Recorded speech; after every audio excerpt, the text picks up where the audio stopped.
What makes Megamind such a rewatchable classic, and how does it subvert the typical superhero genre tropes? Welcome back to the channel, friends, where we take basic storytelling principles and apply them to some of our favorite films. So kick back, relax, and enjoy our analysis of Megamind! Megamind is fantastic for a lot of reasons, but at the heart, it explores the idea of the roles that we all play in society, and more specifically, how societal pressures force us into places that might not necessarily be right for us. So let's talk about not just what it does, but how and why Megamind does this. Megamind begins with a trick known as in media res, which is where you begin in the middle of the story, before flashing back to the beginning. Normally, these beginning scenes are taken from the character's lowest point, or somewhere right around the false victory or false defeat. But we'll talk more about that in just a minute. In this case, it begins with Megamind falling from the sky, which already creates a series of questions which are all interrelated in some way or another to the question, how did he get here? This is the most basic function of an in media res scene, which is to get the audience immediately invested.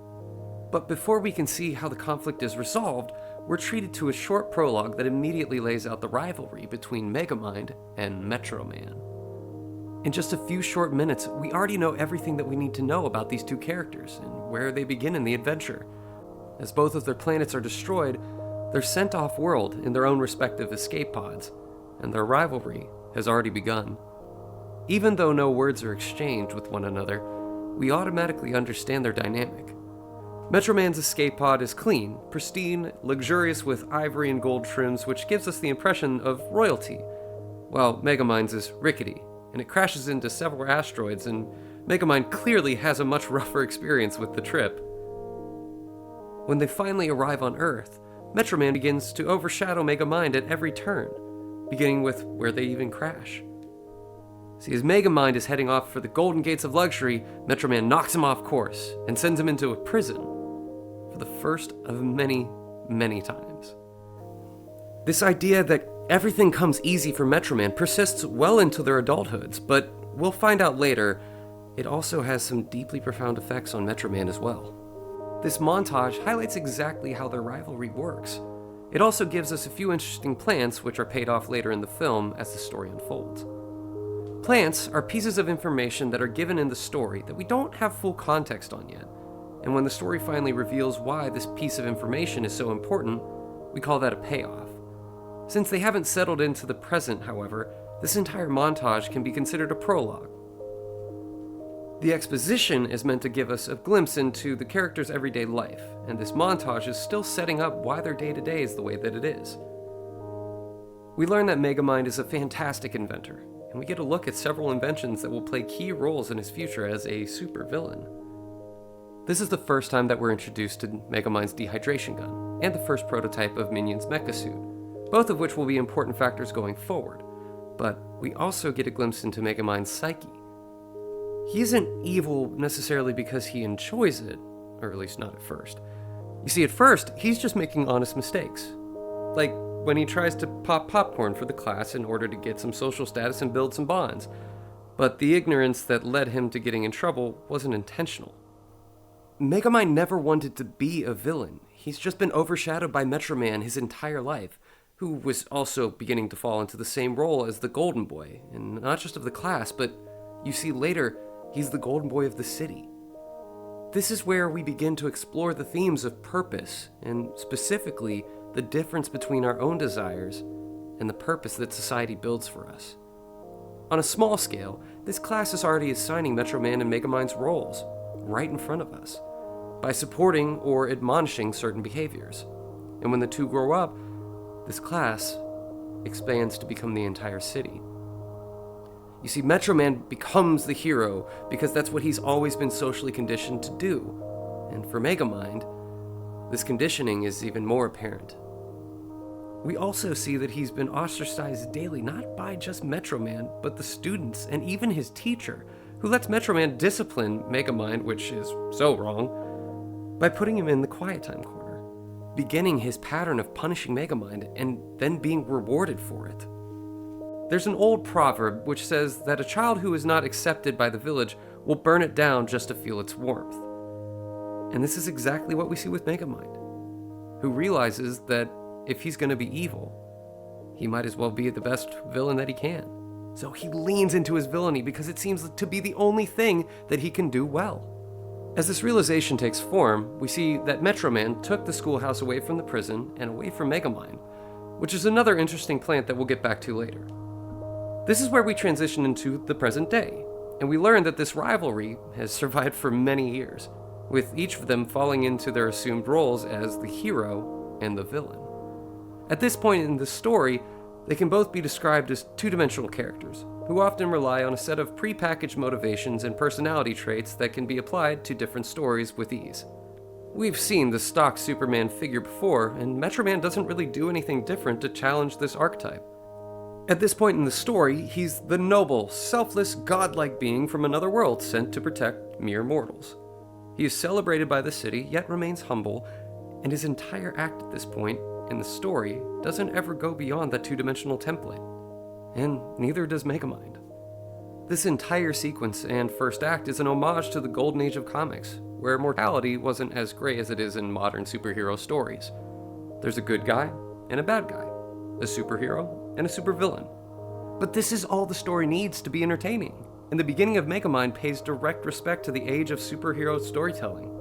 But remember, this isn't necessarily what each character wants for themselves. The first act begins with Megamind in prison, and this is where we get into our exposition phase. This is where we get to find out what is considered normal in this world, which is that Megamind is in prison, Metro Man put him there, and he always formulates a new plan to escape. As the warden approaches him and shows him a watch, we're introduced to another one of Megamind's gadgets, which will play a key role in the story moving forward. We then cut to the news coverage of Metro Man Museum, and this is where we're introduced to two more important characters. The first of which is Roxanne Ritchie, who starts the story as a clear homage to Lois Lane. As Roxanne's story plays out, pay close attention to the coloration of her clothes and how it evolves from the beginning to the end. Here, she starts in bright red, and we learn that she's an intelligent reporter with a complicated relationship with the city's guardian hero, and is often kidnapped by the villain in order to create tension. At the same time, we're also given our first look into her cameraman, Hal. While his behavior is sort of played for laughs, and his first few lines are just funny enough to laugh off as an uncomfortable joke, or a little cringy. This behavior becomes progressively more and more unsettling as the story goes on, as Hal's infatuation with Roxanne becomes creepier and creepier as the story moves forward. We learn that Hal doesn't necessarily know how to take no for an answer, which, as we get to this later, makes him such a terrifying villain, because people like him can and do exist in the real world. These lines are meant to just be a little unsettling at first, but we'll dive into why he becomes such a menacing force as we move forward in the story. We cut back to the prison, where the watch casts an illusion that makes the warden look like Megamind, which allows for the perfect opportunity for Megamind to slip away. These next few minutes are crucial, because it's where we get to see everyone playing the parts that we've come to expect from a Golden Age comic book. This is our clearest look into the dynamic between the three key players. As Megamind walks out of the prison disguised as the warden, we get to see just how comfortable he is with this dynamic, because to him, it's not just an act, but it's a way of life. He's been so conditioned into believing that he's the villain that he doesn't actually realize that, at his core, he does have a good heart, and a decency that real villains don't have. He's fallen so far into the cycle because of this daily routine that it's baked into his very bones. He challenges Metro Man, gets defeated, and then gets punished. So at this point in the cycle, Mega Man challenges Metro Man again simply because that's what he's always done. He kidnaps Roxanne as Metro Man speaks to the crowd gathered at his museum, and it's here that we get to see Roxanne and Metro Man playing their parts, which they've sank just as deeply into. Roxanne, who isn't a superhero, isn't from an alien world, who is effectively just your average everyday citizen, with a pretty cool job, still gets pulled into this pattern without much of a choice. She never chose to fill this role, and even though she's become accustomed to being kidnapped, it's still at its core a role that she fills that was assigned to her. Metro Man knows how to play the game. He's become a master of public relations and managing his public image. This is who he is because, as we find out, it's who the city needs him to be, even if this idea is turned on its head later in the story. He's charismatic, charming, and plays his role. Roxanne, however, is kidnapped yet again, and is completely unfazed by anything Megaman can throw at her. This shows just how many times she's been here before. She's met the alligators, she's seen the ray guns and the saws, and basically everything Megaman has at his disposal, and every time, she's rescued without being hurt, so the movie takes the opportunity to poke fun at this trope. Roxanne jokes with Megamind and completely erodes his confidence because until this point, he hasn't realized how deep this rut truly was. But she has. When Megamind crashes the opening, however, there's a fascinating detail that illustrates this point to perfection. As Metro Man confronts Megamind on the screen, he speaks into the microphone. This is the clearest evidence that we have that this is all a show for these people. These characters are basically just professional wrestlers in the ring, just putting on a show for the audience. And we can see this because Metro Man isn't talking directly to Megamind or Roxanne. He holds the mic up so he can speak to the audience. We also get another glimpse into just how brilliant Megamind actually is because he knows that Roxanne is going to reveal his location and plays it off perfectly. Once Metro Man is tricked, he's locked away in an empty observatory. However, the two continue their banter. But this whole thing is still being televised to the citizens of Metro City. This crowd is still watching because, as we've already talked about, this is just a sporting event. And here is where we get to see our final minutes of Act 1. The break into Act 2 occurs when Megamind unleashes his death ray into the observatory, and as far as he can tell, he's killed Metro Man. This is where the protagonist of the story, in this case Megamind, has his normal life completely uprooted. But where most stories bring the hero into a scary or dangerous new world, Megamind's new way of living is actually everything he's ever wanted. His life isn't flipped on its head to put him in a dangerous situation that he needs to fight his way out of. It's actually quite the opposite. Now, there's no one who can challenge him. This is also where he begins to evolve into a three-dimensional character rather than the one-dimensional character that we've been discussing. If you're a fan of any of our other analysis, you'll know that as a character goes through a story, they're faced with a combination of physical and emotional challenges. Physical challenges are the tests of strength, skill, intelligence, or some other tangible skill that can be measured. Emotional challenges, on the other hand, are tests that force the character to confront uncomfortable ideas or emotions. For Megamind, he's never really had to face very many emotional challenges before. His life has always been by the book. And even when he was defeated, it never really bothered him. He would just break out and formulate a new plan. Megamind runs wild through the city, doing anything and everything he could ever want to do without being challenged, and in true supervillain fashion, this takes the form of silly antics and petty pranks. His first emotional test of the story, however, is dealing with the scene of emptiness that comes with not being challenged. Once the antics die down, Megamind develops this sense of purposelessness. And this leads us into one of the major themes of the story, which is, what is purpose? And how exactly do we find it? Until now, both Megamind and Metro Man's purposes have been decided for them. But now, it's not the case anymore. Megamind is a performer on an empty stage, even though he never fully realized that this was all his life had been diluted down to. A circus. This breaks down Megamind's motivations into his want and his need. What he needs is to find another reason to keep going, but his want is the physical form that this idea takes, which we'll get into as the story goes on. Now, Megamind doesn't really have a reason to live out his day-to-day, and for the first time, he practices some self-reflection. This is made even worse when he watches the news and sees Roxanne at the Metro Man Museum, grieving the loss of Metro Man, and in a very visible way that Megamind hasn't ever seen before. She asks Megamind if he's happy now, which just twists the knife even further and makes him realize that, no, he's not. After this, we're given another glimpse into Hal's psychology, which is beginning to become more and more unnerving. Hal invites Roxanne over to what she believes is a party, only to find out that she was the only one invited, which is enough to make us fully realize that something is very, truly wrong with Hal's behavior. When Roxanne goes up to the balcony of the Metroman statue, however, it's revealed that she's not alone, and Megamind has come to do something he's never done before: grieve. Megamind faces the statue and tells Metroman that he misses him, which adds weight to the last emotional challenge and helps feed into this one. We get to see just how depressed he's become, but this is followed up by his next physical challenge, which is disguising himself as Bernard to hide from Roxanne. When the two enter the museum, however, Megamind finds his want.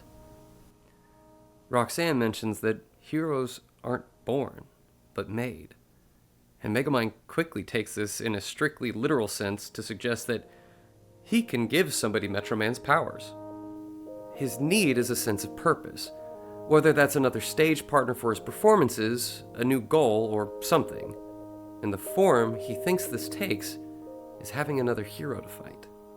He wants to restore the status quo where he is being challenged by a hero so he can get his beloved cycle back, and this means returning to the beginning of the story. He takes a sample of Metroman's dandruff and extracts his DNA, which he then uses to create a gun which can infuse someone with Metroman's powers, thus creating a new superhero for Megamind to train and teach, and then ultimately fight, thus restoring the status quo and returning the world to normal, as Megamind thinks. After creating the gun, however, comes Megamind's next physical challenge, when Roxanne calls him, still believing him to be Bernard from the museum. Roxanne excitedly tells Bernard, Megamind, that she's found Megamind's secret hideout. As they struggle, the gun goes off, and the dart infused with Metroman's powers gets caught in the pipes, which marks the first break in Megamind's plan. As the remainder of the film unfolds, we can examine just how much control Megamind has, and how he copes with losing control over certain situations. Until now, whether we've noticed it or not, Megamind has always been in complete control of his environment. Throughout the entire first act, even though he's lost all his fights with Metroman, he still had control over his daily life. He'd be brought to prison, escape, try again, get arrested again, which is a routine that he had a hold over. As the rest of the story plays out, we get to see how he behaves in situations that he can't control. When they get outside, a few more pieces come together. The first of which is that Hale's character receives another layer. Until now, we've known that he has an infatuation with Roxanne that goes beyond just a healthy crush, but here we find out that he's also controlling and possessive. He gets incredibly jealous when Roxanne refers to Bernard as her partner, and he almost gets physically violent, which is the latest display in a long line of red flags that this character has displayed. Hal and Roxanne are still playing into the main themes, which is deciding purpose on behalf of someone else. While society has decided Megamind and Metroman's purposes, Hal is trying to assign Roxanne her purpose, which in his mind is to date him. Oftentimes the antagonist of a story will serve as a dark mirror for the theme and its consequences. He wants to dictate the roles that other people play in society, specifically the role that Roxanne plays in his life. On Megamind's end, however, it's becoming the first genuine connection and genuine friendship that he's had with anybody his entire life. We know that in school he was always bullied and cast aside. His closest friend has always been Minion, but now he's beginning to get a taste of what genuine friendship outside of this, with a human, might look like. Now both he and Roxanne are finally getting to something that they've never had before, a choice. Megamind can make friends with another person, and Roxanne is able to pursue a relationship on her own terms, since Metroman is believed to be dead. Megamind is curious, and this is setting the seeds for Megamind's major emotional arc that's going to inform his character growth. To make matters worse, Megamind knows that the dart has found its way through the external pipework of the facility and struck Hal. He and Minion track Hal down, and after some comedic antics, they disguise themselves as his space dad and space stepmom, respectively. This is where Hal finally gets his superpowers, and has his purpose explained to him by Megamind, who is space dad. Now, it's Megamind that's assigning purpose to someone, and this sets the stage for just how dangerous this can really be. What's important about the scene, however, is that Megamind uses a magazine to illustrate his point. He rips the head off of Metroman in order to symbolize having Hal take his place. The magazine that he uses, however, showcases Metroman carrying off Roxanne after having saved her. For Hal, this is the only part of the magazine or the image that matters to him. It's the only thing he sees, even if Megamind doesn't notice it. The only reason why Hal is excited about being a hero is because he subscribes to the outdated notion that a superhero automatically gets the girl simply for just being a superhero, which again is a holdover from the golden age of comics. After this, we're treated to another montage, which helps to accelerate the few plot threads. As a general concept, montages are designed to get characters to a point where their world can begin crashing down without it feeling rushed or forced. First, it shows off Megamind's training of Hal, and also lets us see some of Hal's more violent tendencies, which is a plan for something later in the story. Until now, Hal has not posed much of a physical threat to anyone. He's a small and out-of-shape cameraman who could likely be overpowered relatively easily. But now, he has his first true taste of power. He relishes in it, and almost immediately lets it consume him.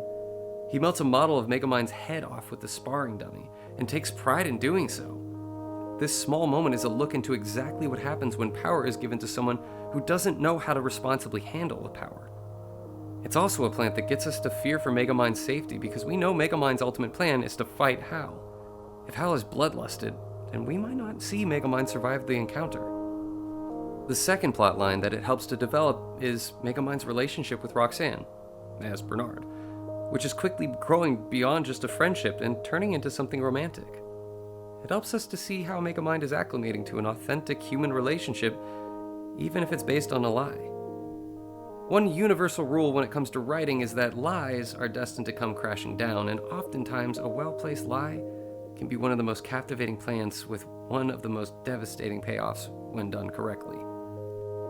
We also get to see Roxanne begin to change Megamind's view on the world, and she gets him, for the first time in his life, to care. Until now, he's never cared about anyone in Metro City, and for good reason. He never had a reason to care about anyone. Everyone in every social circle he's ever been a part of has either bullied him or put him in prison. Now that Megamind can see why Roxanne cares about the city, he starts to clean it up. He returns the art he stole, repairs some of the things he's broken, and cleans the garbage off of the streets. All for Roxanne. We also see them out in a park, where Roxanne finally reveals that she and Metroman were never really a couple. This astonishes Megamind because he, along with everyone else, thought this was the case. And everyone thought this because that was the role that they were assigning to her. If she's the one who was always getting kidnapped, then surely it must be because she's in a relationship with the hero. In actuality, though, Metroman and Roxanne were just two co-stars in the show, and their on-screen relationship was just for the crowd. This isn't to say that they disliked each other, just that they were never romantically involved. At the end of the montage, Hal graduates from Megamind's School of Superheroism and is gifted with a suit. Megamind dubs him as Titan, the new defender of Metro City. But Hal as an individual has not changed. In fact, he continues to use his powers for selfish means, and quite literally uses his supervision to spy on Roxanne from miles away, which is not only a horrid breach of privacy, but demonstrates yet again that he can't be trusted with this immense power. Not only is he trying to exert control over Roxanne yet again, and trying to force her to conform to a certain role, but on the flip side, Megamind is doing the exact same thing with Hal. He's trying to cram Hal into the Metroman mold, and this entire story is a cautionary tale of what happens when you try to assign somebody a purpose that they're not built for. After the graduation ceremony, Megamind is met with another emotional challenge, disguised as a physical challenge. See, as he's getting fitted, he makes plans to meet Roxanne, and Minion figures out what he's been up to. The struggle on the surface is a fight for the car keys, which Megamind needs to go see Roxanne for their date. But beneath the surface, it's an emotional struggle for loyalty. These kinds of scenes are what help make Megamind so iconic, because it's able to cover so much ground in such short time. This scene is active and engaging to watch while still being compelling emotionally, as we see this friendship struggle. When the physical struggle finally subsides, we're left with the fallout of a strictly emotional challenge. Minion leaves, and Megamind puts on his disguise as Bernard, ready to choose Roxanne over Minion. This whole time, Minion has been the only one that's shown Megamind unconditional loyalty. And we get the sense that he's not doing this out of obligation, but genuine care for Megamind. Now, Megamind has the captivating allure of choice, and he finally gets to choose. Roxanne, however, is trying to decipher the notes she found at Megamind's base, and this is her first encounter with Titan, who is under the impression that just being a superhero is enough to get any woman he wants. And in this case, he has his eyes set on Roxanne. His behavior, as unfortunate as it is, isn't completely fictional.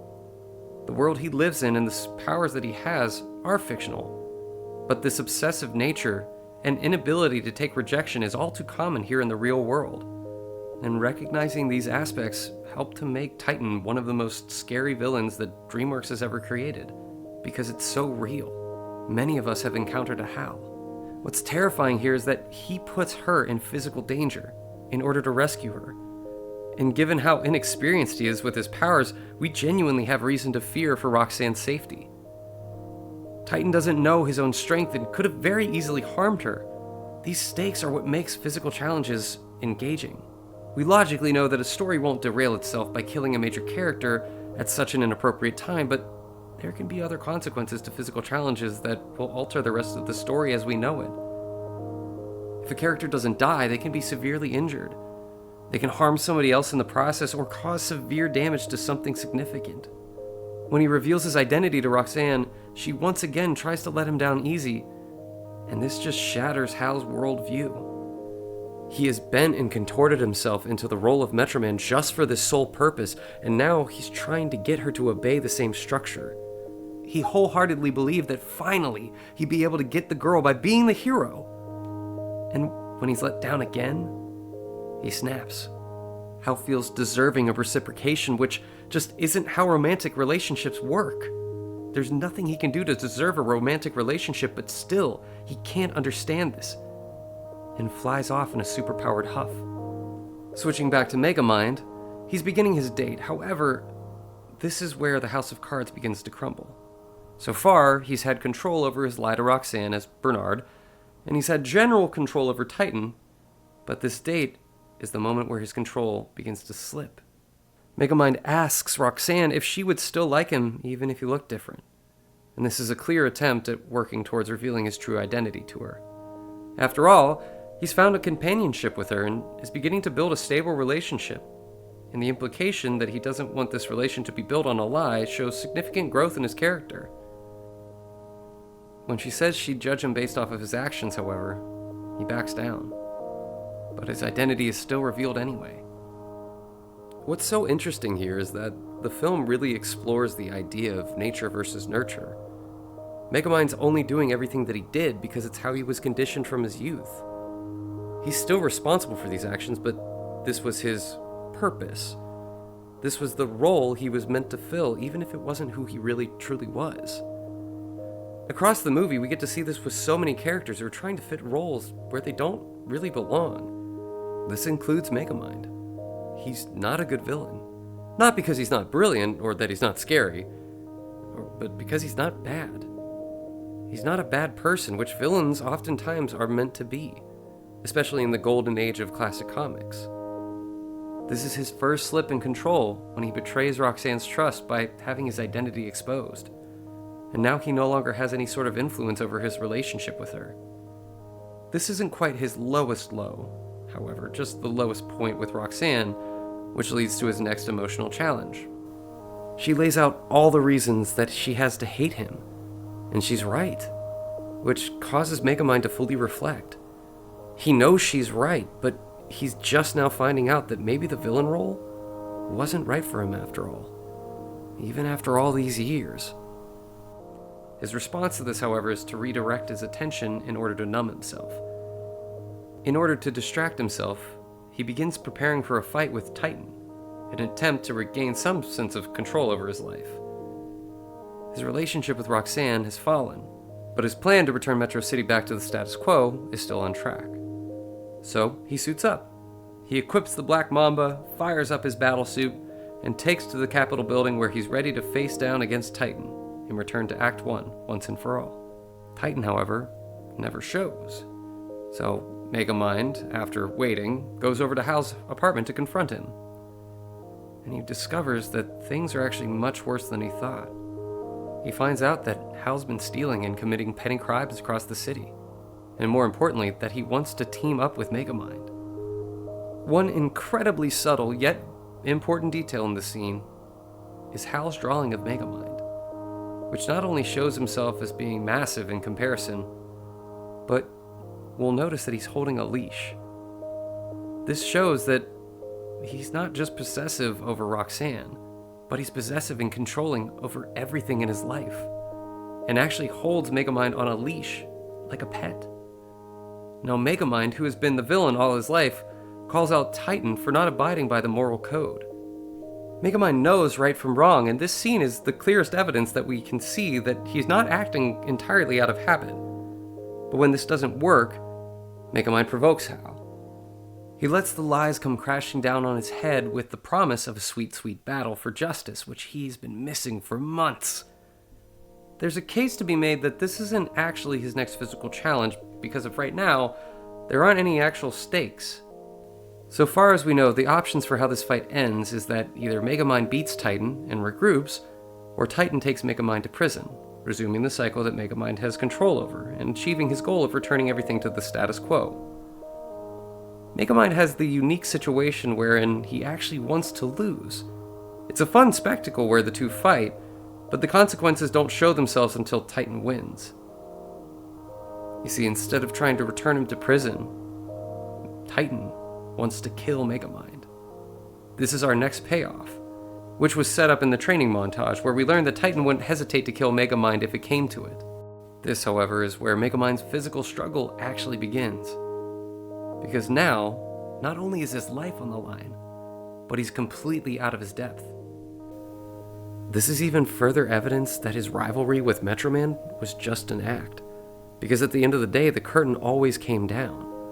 They always took a bow, and all was well with the world. And in this moment, we and Megamind see that this is the first time that he's actually facing a credible threat to his physical safety. And it's terrifying. He makes a mad scramble to escape, only narrowly getting away from an enraged Titan. We also get another payoff from the observatory scene in the form of Megamind's failsafe for Titan. He catches him in a copper orb, which is a payoff for when Metroman says that copper is his only weakness, but is also our first sign that there was something more going on in this scene with the observatory. When Titan is unaffected by the copper, Megamind has to make another narrow escape, and this causes us for the first time to really question Metroman's death. Until now, we've had every reason to believe that Metroman truly was weakened by copper, but there is now evidence that Titan is not. After Megamind escapes, Titan truly assumes control over the city. The story's goal now is to bring Megamind as low as he can go before truly hitting rock bottom. And it does a few things to kick him while he's down before he actually gets to his lowest point in the story. First, he goes to Roxanne for help. And even though they're not on the greatest terms, remember the whole Bernard lying thing, their interests are aligned. She then reveals the payoff of another plant that we saw earlier in the film when Metroman took his schoolhouse and flew off with it. Roxanne also sets up another plant when she asks Megamind if he can just simply depower Titan since he was the one who created him in the first place. Megamind says that the diffusion gun is in his invisible car, which he misplaced, letting us as the audience know that somewhere out there, there's an invisible car that has a device that can beat Titan. Before they get to this point, however, they arrive at the schoolhouse, which, until now, Megamind had no idea where it had gone. Now we get to see not only where Metroman landed it, but we see that he's built it into his own safe house and learn that Metroman is alive. And this does a few things for the story, including setting up a few expectations that are sort of paid off. As Titan destroys the city, we learn what really happened the day at the observatory. Metroman's explanation then helps us not only shed light on what really happened that fateful day, but sheds light into his character. We've known that he's been playing a part. We knew this as far back as the opening of the museum, where he was speaking directly into the microphone. And it turns out, Metroman had gotten tired of playing this role for so long. The entire thesis of the movie can be summarized in Metroman's story. But what's interesting is that it's not just applicable to him, but every major character within the movie. He faced a crisis of conscience, and by using his super speed, he went to clear his head. What the super speed scene proves above all else, though, is just how much showmanship went into the rivalry. You see, at any point, Metroman could have used his super speed to stop Megamind's plans almost immediately, but he always went along with the spectacle of their past battles. But now, it's not a show. Titan isn't bound by this obligation to entertain the city in order to make them feel safe. And the reality has shifted from a performance to a legitimate threat. Since childhood, Megamind wasn't the only one being conditioned to conform to a certain role. Metroman was being molded into the city's paragon whether he liked it or not. What I really like about this scene is that it also shows that we as an audience are just as guilty when it comes to assigning roles to characters. And we're almost slapped in the face with this when we see the introspective nature of Metroman as he explains that he realized he was nothing more than a character in a play. Metroman is someone who we've been conditioned to view as stoic, rather two-dimensional. Yet he's the first one to discover the true theme of the movie, which is what happens when you force people into roles that they're not made for. It wasn't Megamind. Megamind was just the next person to learn this.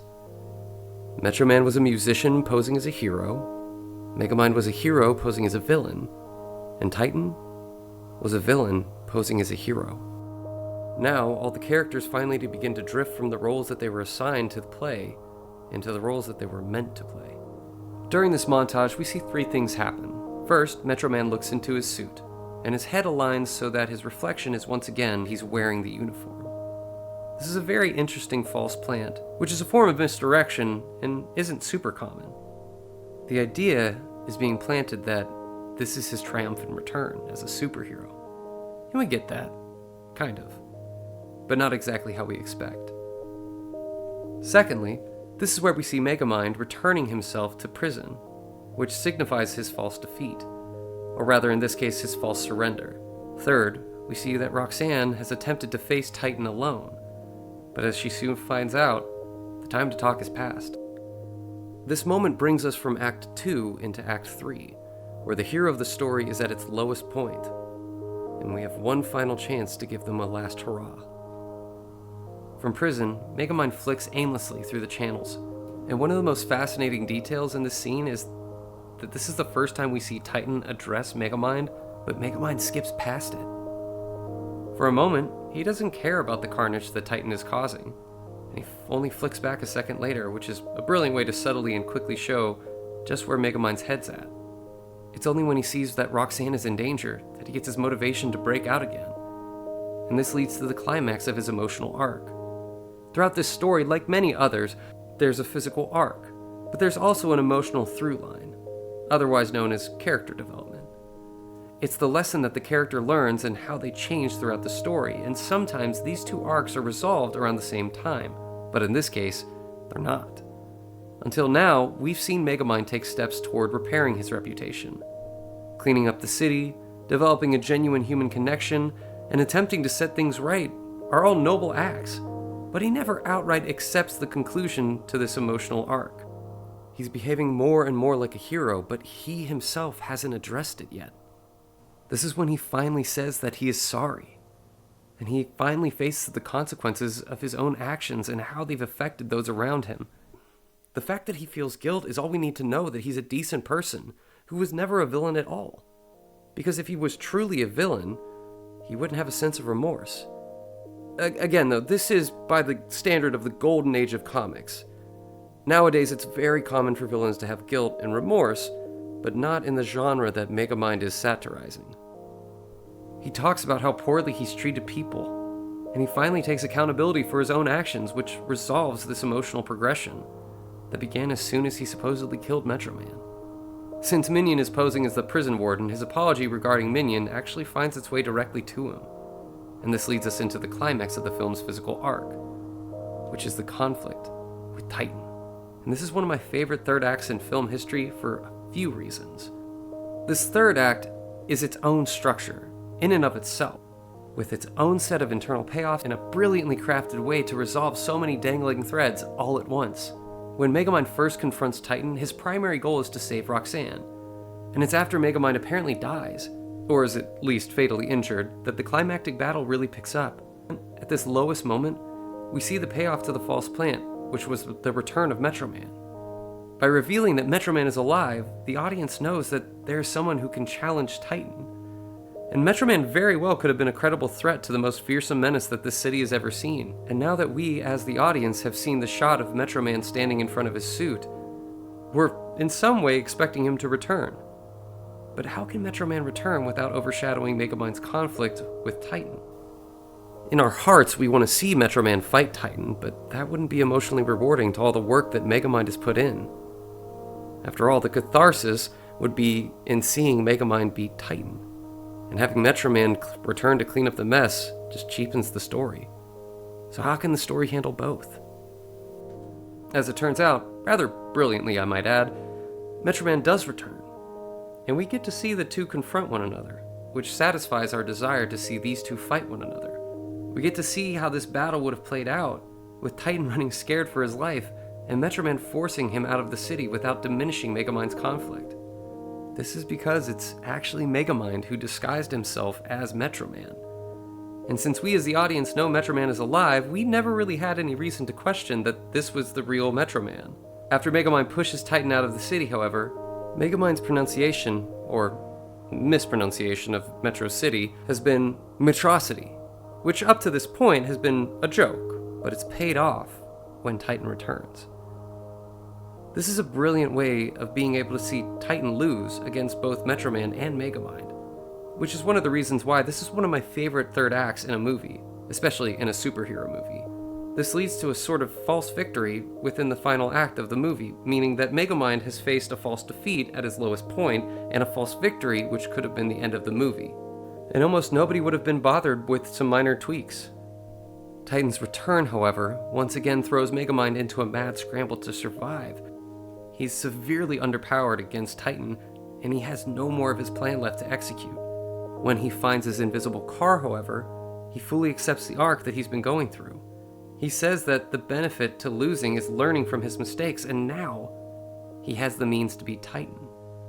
After a short scuffle, we finally catch up with our in media res moment, returning to where the movie began with the full context of what led to this moment. In one last act of brilliance, Megamind dehydrates himself, lands in the fountain, and then depowers Titan, leading to the resolution of the physical climax. This leads us into the falling action of the film where Megamind gets what he wanted, which was to return to Act 1, but his idea of how to do so is drastically different from what actually happened. We return to an unveiling ceremony, this time in Megamind's honor, and he goes through the same motions as Metroman. He sought to return to this point in time, but he could have never anticipated that this time he'd be on the other side, and that he'd be the hero. Now, everyone has escaped from playing the roles that society told them they needed to play. Not only is Megamind no longer the villain and Metroman is no longer the hero, but Roxanne is no longer the damsel in distress, nor is she obligated to have a relationship with the hero. She does so because she actually wants to. This is Megamind's need, which was to break out of the pattern he was forced into as a child and find the pattern that he actually was destined to inherit. The next sequence of events is called a bookend, where the ending of a project mirrors where the characters began. It follows out the same beats as the Metroman Museum and closes out the movie as it began, with a hero being honored. Also, take a look at Roxanne's clothing in the new bookend scene. in this new bookend scene. Her dress is now blue, in solidarity with Megamind. And at various points in the story, we can see it bleed from red to purple and now to blue, to show the shifting in her allegiances. There are a lot of reasons to love this movie, from its excellent subversion of common superhero types to its wonderful comedy. But at the end of the day, it, like all of the best films, has heart. But you can always feel when a film has been cared for. This is one of the traits that can't really be measured, but movies know when they're cared about, and when they were crafted with passion from all angles. It also teaches us that the roles that are thrust upon us aren't necessarily the ones that are right for us, and we don't necessarily need to continue obeying the whims of others. Sometimes we might not even know that we're following a path that was laid out by someone else, Whether it's parents, teachers, friends, or otherwise, everyone has expectations put on their shoulders. But that doesn't mean they're obligated to fulfill said expectations. So if someone you know has prescribed you a role to fill, take time to ask yourself, is that what you really want? Is that what's actually right for you? Or is it what's right for someone who thinks it's best for you? Better yet, their idea of you. But with that, we come to an end of our analysis of Megamind. Thank you so much for watching the video today, and be sure to let us know what other movies you'd like to see covered in this format. Hope to see you again soon. Have a great rest of your day.